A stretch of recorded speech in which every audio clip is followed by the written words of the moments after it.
Hi everyone, so high is your preparation going on. I hope so कि अब तक तो आप सभी की प्रिपरेशन बहुत ही अच्छी चल रही होगी और ऑलमोस्ट आप लोगों ने अपने सिलेबस को कवर अप कर लिया होगा। बट इसी बीच अगर कोई भी स्टूडेंट को अभी भी डाउट है तो मैं आपके लिए एक बहुत ही बेस्ट सा स्ट्रेटेजी लेकर के आई हूँ, जो कि 3 से 2 डेज में आपको क्या चीज़ें करनी है जो आपको बहुत ही ज़्यादा हेल्प करेगी आपकी कंपार्टमेंट एग्जाम को पास आउट होने के लिए। सो ये वीडियो काफ़ी इंपॉर्टेंट रहने वाले हैं सारे कंपार्टमेंट एग्जाम के स्टूडेंट के लिए। वीडियो में अगर नए आए हो तो जल्दी शेयर कर दो, सब्सक्राइब कर दो और स्टार्ट करते हैं। आज हम लोग यहाँ पे कुछ इंपॉर्टेंट पॉइंट्स को जानेंगे और सारे पॉइंट्स इक्वली मोस्ट इंपॉर्टेंट है, सारी चीज़ें बहुत ही ज़रूरी है और अब इसको आपको बिल्कुल भी स्किप नहीं करना है, क्योंकि पहले भी आपने कई सारी गलती किए थे तभी अभी आपके ये जो नौबत जो आए हैं that is your compartment exam. So yes, अब आपको ये चीज़ें बिल्कुल भी नहीं करनी है और क्या करनी है वो चीज़ें मैं आज की इस वीडियो में आपको बताने वाली हूँ कि इस 2 दिन से 3 दिन के अंदर में आपको क्या चीज़ें करनी है। बहुत इंपॉर्टेंट है, हर एक पॉइंट को सुनना और चीज़ों को इम्प्लीमेंट भी करना आपको करना ही होगा, ठीक है। हर एक सेकेंड हर एक मिनट को आपको वैल्यूएबल करना है अगर आपको अपने कंपार्टमेंट एग्जाम में पास आउट होना है तो स्टार्ट करते हैं। बहुत सारे इंपॉर्टेंट पॉइंट्स को आज हम लोग जानेंगे, जो कि सबसे पहला पॉइंट अगर हम लोग कह ले यहाँ पे तो that is your previous question paper. Yes, ये प्रीवियस क्वेश्चन पेपर ही है जो आपको आपकी एग्ज़ाम को पास आउट करने में सबसे ज़्यादा हेल्पफुल करेगी। PYQ बहुत इंपॉर्टेंट है। अगर आपने अभी तक भी अपने प्रिपरेशन अच्छे से नहीं करे हैं, अगर आपको अभी भी डाउट है अपने प्रिपरेशन पे, तो आपको ये चीज़ें ज़रूर करनी है कि अपने प्रीवियस ईयर जो है क्वेश्चन को उसको आप फॉलो करें, ठीक है। अगले 3 से 4 ईयर के पेपर को आपको सॉल्व करनी ही करनी है। दैट्स इट, बहुत हेल्पफुल मिलेगी आपको। ऑलराइट, एंड उसके बाद भाई क्या है कि जो भी चीज़ें आप कर रहे हो, रिवाइज जो आप जो कर रहे हो अभी तक, आई थिंक कि आपने कुछ ना कुछ चीज़ें तो पढ़ी ही होंगे, उसको आपको 3 गुना स्पीड से रिवाइज करनी है। देखो, रिवीजन आपको करना ही करना है, रिवीजन को आपको बिल्कुल भी छोड़ना नहीं है, क्योंकि रिवीजन ही है जो कि आपको एग्जाम में भूलने नहीं देगा। मोस्ट ऑफ द स्टूडेंट में क्या होता है कि आप लोग पढ़ते हो बट एग्जाम के टाइम में जब लिखना जब होता है तो क्या होता है भाई कि आंसर जो है वो आपके दिमाग से स्लिप हो जाता है एंड अगेन जैसे ही आप निकलते हो तो आपको आंसर याद आता है। तो वो गलती जैसे ना हो इसके लिए आपको सिर्फ और सिर्फ रिवाइज ज़रूर करनी है। जो भी चीज़ों को आप पढ़ते हो उसे आप ज़रूर रिवाइज करो, दिन में 2 बार 3 बार। अब तो आपके पास बिल्कुल भी टाइम नहीं है, सो आपको 2x एंड 3x की स्पीड से अपने रिवीजन को रखने हैं। बहुत इंपॉर्टेंट पॉइंट है, ओके। थर्ड जो है, कुछ भी चीज़ें करो तो अपने टाइम को वैल्यूएबल दे करके करो, that is value your time. अगर क्वेश्चन भी अगर बना रहे हो तो क्वेश्चन को देखो कि कितने वक्त में आप सॉल्व कर पा रहे हो। PYQ को सॉल्व करो, अपने टाइमर लगा करके करो। एग्जाम में आपको एग्जैक्टली जितने टाइम मिलते हैं उतने टाइम में आप सॉल्व करने की कोशिश करो, which is benefit for you, ठीक है। ऐसा नहीं है कि आप क्वेश्चन बनाने बैठे और एक ही क्वेश्चन में आपने आधा घंटा लगा दी, तो ये आपको एग्जाम में काफ़ी दिक्कत होने वाली है। तो ऐसे आपको बिल्कुल भी नहीं करना है। जब भी बनाओ टाइमर लगा करके बनाओ, बहुत हेल्प करेगी और वही चीज़ें आपको एग्जाम में जो है वो भी हेल्प करेगी आपको नंबर अकर करने में, ओके। 4th पॉइंट हमारा यहाँ पे जो है that is focus your study and routine. Yes, आपको अब कोई भी तीसरी चीज़ों को इम्पोर्टेंस नहीं देनी चाहिए। आपका स्टडी, आपका रूटीन बहुत इम्पॉर्टेंट है, इसी में बस आपको फोकस हो जाना है।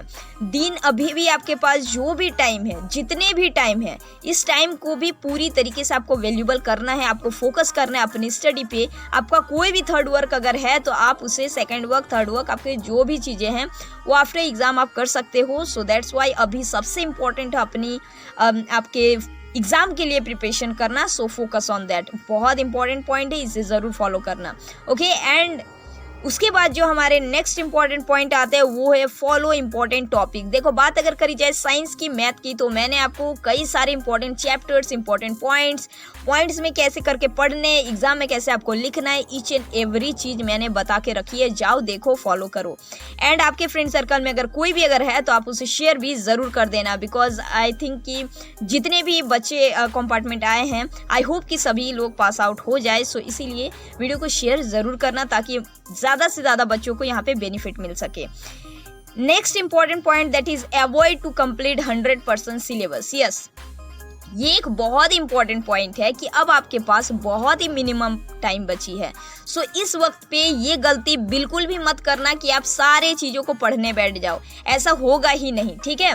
और 100% सिलेबस को कवर करने के चक्कर में ऐसे हो जाता है कि जितने आपने अच्छे से पढ़ के रखे हैं उसे आप रिवाइज नहीं कर पाते हो। इसीलिए जितने भी पढ़े हो, अगर 50% भी अगर सिलेबस अगर कवर अप करके रखे हो तो उसे 2 टाइम्स 3 टाइम्स 4 टाइम्स 10 टाइम्स आप उसे रिवाइज करो। और नेक्स्ट आपको नई चीज़ें अभी कुछ भी नहीं देखनी है। ऑलराइट, जो भी चीज़ें आपने पढ़ के रखी है पहले से या फिर आप पढ़ रहे हो उसी चीज़ों को आपको रिवाइज करनी है। अदरवाइज आप अगर नई चीज़ अगर करने जाओगे तो जो चीज़ें आपने पढ़ के रखी है अगर उसे आप रिवाइज नहीं करोगे तो वो भी आप भूल सकते हो। सो ये गलती बिल्कुल भी आपको नहीं करनी है।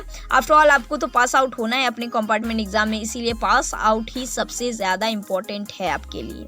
ऑलराइट, आई होप कि ये पॉइंट आपको बहुत ज़्यादा हेल्पफुल करेगी अपने एग्जाम को आपके कंप्लीट करने के लिए, ठीक है। नेक्स्ट पॉइंट आते हैं हम लोग यहाँ पे, जो कि मैं हमेशा आपको कहती हूँ, which is very very very important point, बहुत ही ज़्यादा extremely important point, that is attempt your all question every time. मैं हमेशा कहती हूँ फॉर एवरी सब्जेक्ट, सारे सब्जेक्ट के लिए मैं आपको हमेशा सजेस्ट करती हूँ कि हमेशा कोशिश करना अपने एग्ज़ाम में सारे क्वेश्चंस को सॉल्व करने के।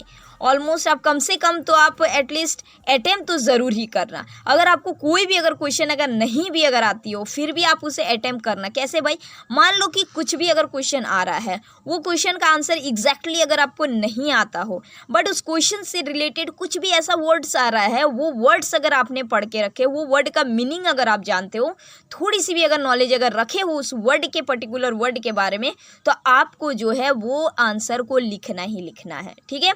आपको बिल्कुल भी इसे स्किप नहीं करना है, जितना भी आता है लिख दो। 5 नंबर का अगर रहेगा तो एटलीस्ट आपको 4 नंबर 3 नंबर 2 नंबर तो मिलेंगे। मान लेते हैं हम यहाँ पे मिनिमम कि आपको अगर 2 मार्क्स ही अगर मिलते एक क्वेश्चन को इस तरह से अटेम्प्ट करने के लिए, और आपने अगर 4 क्वेश्चन को अगर इस तरीके से अटेम्प्ट अगर किया तो आप 8 मार्क्स ईजिली उठा सकते हो, ठीक है। तो इस तरीके से स्मार्ट वे में आपको लिखना है, बिल्कुल भी क्वेश्चन को आपको स्किप नहीं करना है, क्योंकि कई बार ऐसे होता है कि क्वेश्चन भी रॉन्ग आ जाते हैं CBSE से, और अगर आपने उसमें अटेम्प्ट करके रखे हैं तो आपको फुल मार्क्स मिल जाता है। यस, यहाँ पे बहुत सारे रूल्स भी होते हैं, इसीलिए आपको अटेम्प्ट करना ही करना है, सब तरीके से आपके फ़ायदे में है, ठीक है। सो अटेम्प्ट योर ऑल क्वेश्चन, कोई भी सब्जेक्ट हो, एवरी सब्जेक्ट के लिए इक्वली इंपॉर्टेंट ये पॉइंट है। सो आई होप सो कि ये सारे पॉइंट आपके लिए बहुत ज़्यादा हेल्पफुल होगी। प्रीवियस क्वेश्चन पेपर को सॉल्व करो, जो भी रिवाइज कर रहे हो उसे बहुत स्पीड से करो, अपने टाइम को वैल्यूबल दो, फोकस करो स्टडी में। जितने भी इंपॉर्टेंट टॉपिक्स चैप्टर्स मैंने बता के रखे वो सारी चीज़ों में ज़्यादा फोकस करो। Avoid to complete your 100% syllabus and attempt all the question. I hope so कि सारे पॉइंट्स आपके लिए बहुत ज़्यादा बेनिफिट होगी, और आई एम श्योर कि अगर इतने सारी चीज़ें अगर आप कर लेते हो 100% सिंसियरिटी से, खुद पे बिलीव रख के, ऐसा नहीं कि हाँ सुन लिया और फिर बाद में आपने इस चीज़ों को इम्प्लीमेंट नहीं किया, तो फिर भाई कुछ नहीं हो सकता, ठीक है। आपको समझनी होगी, खुद पर डिसिप्लिन लानी होगी, and believe in yourself, everything is possible and you definitely pass your compartment exam. All the best to all my students and you can easily pass, okay. So अगर अच्छी लगी हो video then like share and subscribe. मिलेंगे हम लोग फिर से next video में। Till then keep preparing and keep learning.